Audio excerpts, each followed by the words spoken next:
大家好，今天是2020年10月3号，美国总统大选日，欢迎走进正在直播的焦点解读。在昨天的深夜时间，纽约华人资讯网就大家最关注的总统大选问题，特别采访了 JLG 伯盛仲合律师事务所的伯格大律师。伯格大律师呢是美国律师协会纽约白领犯罪委员会纽约分会联合主席，同时他也担任纽约市长白思豪的前资深顾问。大选正在进行时，接下来我们就听一听伯格律师对总统大选的分析。Okay, so the first question we have for you today is it too late to vote on Tuesday, November 3rd? Not only is it not too late to vote on Tuesday, November 3rd, today, this is in fact your last chance to vote. And if you're going to vote today, you need to do so in person. There have been other ways to vote until today, such as absentee ballot or voting by mail, depending on your state, or early voting, again, depending on your state. But if you're voting today, if you haven't done it yet, it's critically important that you first find out where your polling place is. You can do that very, very easily by going to vote.org on the internet. There are also plenty of other sites out there that will give you the information. Each state will have a site, for example. You just want to be careful because there might be some internet sites that have incorrect information. But once you go to vote.org, put in your address, and you will learn where your polling place is. And then as long as you're registered, you just go to your polling place in New York between 6 a.m. and 9 p.m. If you don't live in New York, again, vote.org will also tell you the hours for your particular state. And while technically, if there's still a line of people waiting at 9 p.m. when the polls close, they're supposed to keep the polling place open so that everybody has an opportunity to vote who's there. However, you really don't want to take that risk. So my strong advice would be to get there as early as possible and really give yourself the most time, especially this year when we've seen such extraordinary attention paid to this election and when we may beat all-time voting records in terms of how many Americans actually participate. Speak of going online to look for information, there are so many pollings on the internet. The results are all different. So far, do you trust the polling in the election at all? So I trust some polling. Certainly, there was a lot of controversy in 2016 because most of the polls then predicted a Hillary Clinton victory. In fact, some quite overwhelmingly, and that's of course not what happened.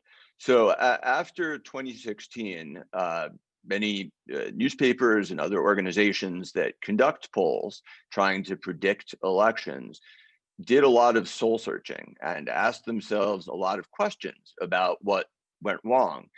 In some cases, they concluded that they'd used an incorrect mathematical formula. In other cases, they devised new questions that they think will be more accurate when it comes to predicting what will actually happen during the election. So beyond that, I think things have probably gotten better in terms of the techniques because of the error analysis that went into this. But really, national polls aren't going to tell you anything since we don't have a national election in the United States. We have 50 separate state elections. And while there's value in looking at predictive data about specific states, if you want to try and figure out what's going to happen, say, in Pennsylvania, you'll get some sense of that especially if you notice, for example, that a candidate is moving up or down dramatically right before the election. That could be an indicator. But at this point, polls really, what's going to happen tomorrow is going to happen. We'll know when we wake up in the morning tomorrow, hopefully at least, who won the election and who lost. And that's the only poll that actually matters, especially at this stage. It's not easy for either of the candidates to win the election. So what are their paths to the victory, the final victory? So starting with Trump's path. So what he has to do is win basically all of the states that he won last time. This includes states that Hillary had been expected to win. So most notably would be states like Pennsylvania. Some people argue is one of the two most important, the other being Florida.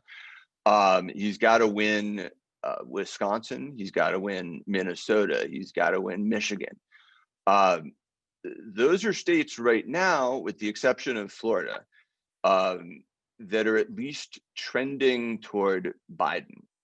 Pennsylvania is maybe a little bit closer at present, but remember that Trump has to basically at least do as well as he did in 2016, or he will not be able to win the election, at least according to most of the statistical mapping that's out there at present. Whereas Biden has a number of different paths to victory. If he picks up one or two of those states, it's pretty unlikely right now, unless again the polls are totally wrong, that Trump will find some other state where he'll then be able to make up the difference. Whereas in contrast, if Biden loses one of those states, Biden does not need to win them all. He can still make it to the magic number, which is 270, especially, for example, if he is able to score a victory somewhere where Trump won last time. And the two states for that everyone is looking at, well, really more than two. I'd say actually there's four. What would be Arizona, Florida, Ohio, and Georgia, I guess. Yeah, Arizona, Florida, Ohio, and Georgia. So he runs any of those, it's virtually impossible for Trump to pull this off. So yeah, statistically, it is a harder election for Trump, but that doesn't in any way mean that it can't happen. Is it possible for two candidates to get a tie? There's no real winner. So what if a tie happens, if they tie?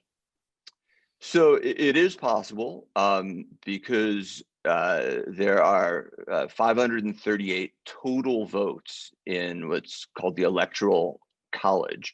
This is the number that of votes assigned to each state based on that state's population that candidates need to win in order to win the general election. That's what counts in the United States, not the popular vote. It's the Electoral College vote. So you could have a tie of 269-269. And there is a procedure for handling that in the United States Constitution, under which the election is then given to the House of Representatives, one of the two chambers of the US Congress. And the House then follows a special set of rules that are also in the Constitution and will, using those rules, choose the next president. What's interesting, of course, about that is that tomorrow we're not just voting for president, we're also voting for the Senate and for the House. So there could be a very different House that ultimately makes that decision than the House that currently exists. So there are a lot of different variables here. But that said, there have only been two times in American history when there has been a tie, and I believe the last time was in the 1820s. So it's pretty unlikely that that will be the result. So how soon can we know the winner? Do you think we can know the result on Wednesday morning or Wednesday during the day? Well, I certainly would like to think so. I think that that would be great if there's enough certainty that we know the winner either tonight or tomorrow morning. That'd be excellent, because it will mean less chance for there to be controversy or for people to think that one side or another cheated and so on. That said, however, it also seems unlikely to me that we're going to get there. Some of these races are likely to be close in places like Pennsylvania and Florida, for example. And when that happens, then there will probably be court challenges by one or both sides, as we saw happen in the Bush v. Gore election in the year 2000. So especially in the current political climate, where the country is as divided as it ever has been throughout most of American history, it's quite possible that we might not know a winner for as long as a month from now, or perhaps even longer, depending on all of the many different types of things that could in fact happen. So based on your knowledge, are there any foreign countries interfere this election?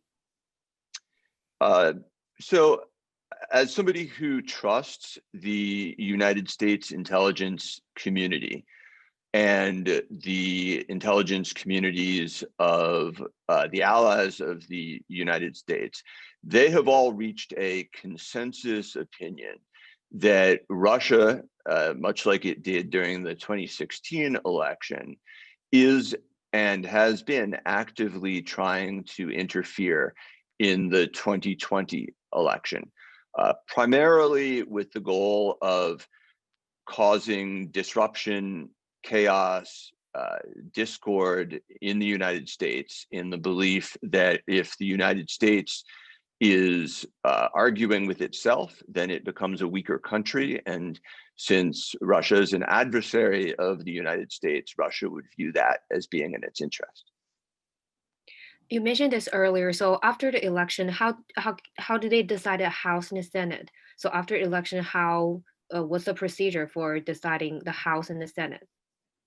So that one's pretty basic. So when you go to vote, if you haven't done so already, when you go to vote today, you're going to get a ballot.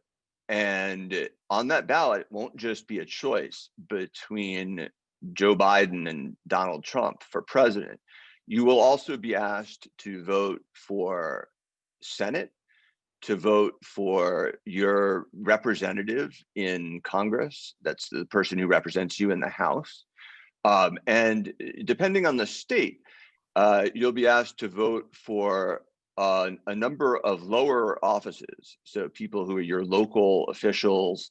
In New York, for example, there'll be 3 or 4 judges who will be on the ballot. But again, that it totally differs between states.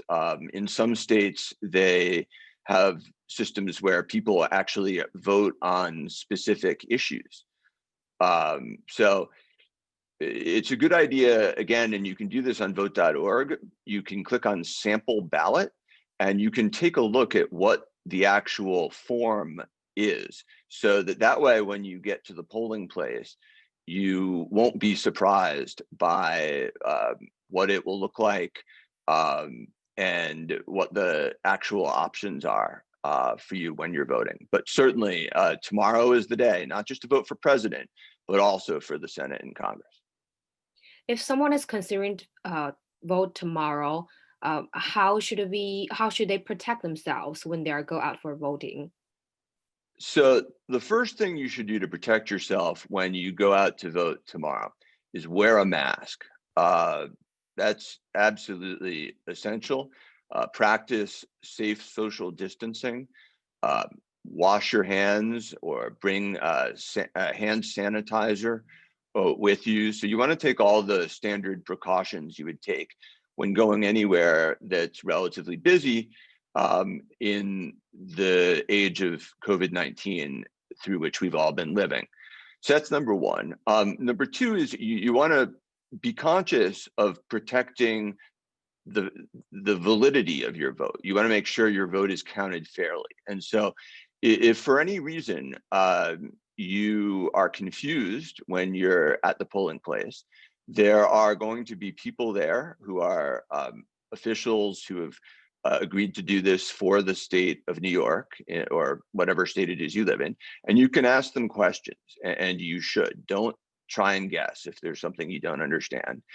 And then if for some reason you think you've been treated unfairly, there are also people called poll watchers, and there'll be people assigned from both the Biden campaign as well as the Trump campaign who will be there. And so if you're a Trump voter and you think that somebody from the Biden side did something unfair to you while you were trying to vote, or the other way around, you should go talk to one of those people. And a lot of the times these people will be lawyers. They're trained in how to protect your right to vote, and they'll give you the proper instructions you need to make sure that your vote is counted, and that if there was any sort of a crime committed or something like that, that the right people will find out about it. Lastly, just a quick word, because I know some people are scared that there might be some type of violence. And while we all obviously hope that's not true, the biggest thing to remember here is not to be scared away from voting. Nobody has the right to take your most fundamental right away from you through fear. And that's why there are going to be a lot of police officers at the polling places. They're there for your protection. And if something bad happens, remember to not take it into your own hands, but to rely on law enforcement to ensure that everybody can vote freely and fairly. Okay, so if Biden wins, does that mean all the Trump's executive orders, especially those immigration executive orders, will be terminated automatically? No, it doesn't. But in practice, what happens is after the president who is elected gets sworn in January, and they give a speech and there's a parade, the first thing that they do is they go back to the White House and they sign their own series of executive orders and undo the vast majority of whoever used to be president, at least if that person was from a different party. So at least if they, strongly disagreed with that former president, they'll undo all of those orders and sign their own orders. And so, for example, on issues that have been controversial during the Trump presidency, like immigration, one would expect that President Biden, once he's president, would sign his own orders, which would reverse Trump's decisions on issues involving access to visas, for example, and travel restrictions. Okay, the last question for today is, if Trump loses the election and he refuses to admit the result, because in many of the interviews or even the debate earlier, he doesn't want to admit the result if he loses the election. So can he actually refuse to admit the result? So Trump did indeed make history when he not only once, but on a number of occasions, including during his first election against Hillary, at least twice that I can think of in this election, said that he would not guarantee a peaceful transition of power. Nobody running for president in US history has ever said that before. And that's frightening, because as Americans, one of the aspects of our country in which we take the most pride is that our government is decided not through wars, not through violence in the streets, but rather through the peaceful process of voting. And the idea that, yeah, there's a winner and there's a loser, but that whoever the winner is becomes the president for all Americans, not just the people in their political party. This year, of course, with Donald Trump, it's not totally clear what will happen, especially if things are very close. And so I think people will be watching very carefully. If he, in an extreme example, were to refuse to leave the White House, it would be the duty of the United States Secret Service to physically remove him from the White House, because the White House is the people's house, it's not his. And then one could imagine a far more scary scenario, like a civil war. But I'm certainly hopeful that that's not going to happen, that cooler minds will prevail, and that at the end of the day, this election will be decided freely and fairly, and that the person who wins legitimately will in fact be inaugurated president this January. Okay, thank you. That's all the question for today. 好的，以上就是伯格大律师为我们带来的关于大选方面的专业的分析和解读。以上就是本期焦点解读的全部节目内容了。喜欢我们的朋友呢，可以订阅纽约焦点频道，并且点击下方的小铃铛，及时收到节目更新推送。也欢迎大家访问纽约华人资讯网，获取最新最快的华人资讯。我是陈阳，我们下期节目再见。